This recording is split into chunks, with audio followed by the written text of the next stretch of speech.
Hello, നമുക്കിന്നൊരു spinach കോൺ rice കണ്ടാലോ? അല്ലെങ്കിൽ പാലക്കും ചോളവും ഇട്ടിട്ടുള്ളൊരു ചോറ്. അതിന് കുറച്ച് വെള്ളം ഒഴിച്ച് അതിലോട്ട് ഉപ്പും മഞ്ഞൾപ്പൊടി ഇട്ട് നമുക്കൊന്ന് തിളപ്പിക്കാൻ വെക്കാം. വെള്ളം നല്ലപോലെ ഒന്ന് വെട്ടി തിളച്ച് വരുമ്പോഴത്തേക്കും കഴുകി മാറ്റി വെച്ചിരിക്കുന്ന സ്പിനച്ച്, അതായത് പാലക്ക് ചീര, ഒരു 2 പിടിയോളം പാലക്ക് ചീര ഞാൻ എടുക്കുന്നുണ്ട്. അതും കൂടെ ആഡ് ചെയ്തു ഒരു 5 മിനിറ്റ് നല്ലപോലെ അതങ്ങ് തിളക്കട്ടെ. 5 മിനിറ്റ് തിളപ്പിച്ച് ഏകദേശം ഈ ഒരു പരുവാകുമ്പോഴത്തേക്കും നമുക്കത് തണുത്ത വെള്ളത്തിലോട്ട് മാറ്റാം, അല്ലെങ്കിൽ ഐസ് വാട്ടറിലാണെങ്കിലും കുഴപ്പമില്ല. സോ അതിലോട്ട് മാറ്റാം, അതവിടെ ഇരിക്കട്ടെ.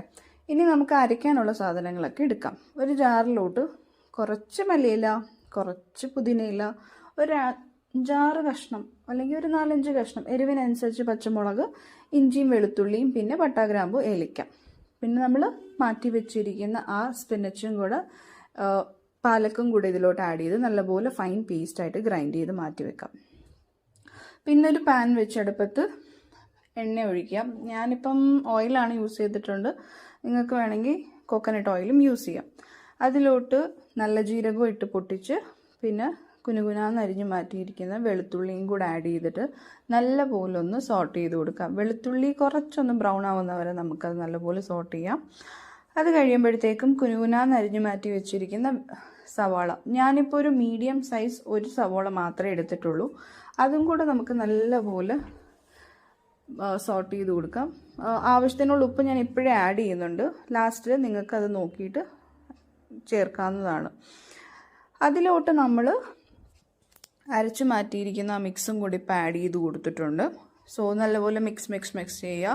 ആ വെള്ളത്തിൻ്റെ അംശവും ആ പച്ചപ്പും ഒന്ന് മാറുന്ന വരെ ഒരു 5-10 മിനിറ്റോളം നല്ലപോലെ ഒന്ന് മിക്സ് ചെയ്ത് കൊടുത്ത് ആ പച്ചമണം മാറുമ്പോഴത്തേക്കും വേണം മസാലയൊക്കെ ആഡ് ചെയ്ത് കൊടുക്കാൻ.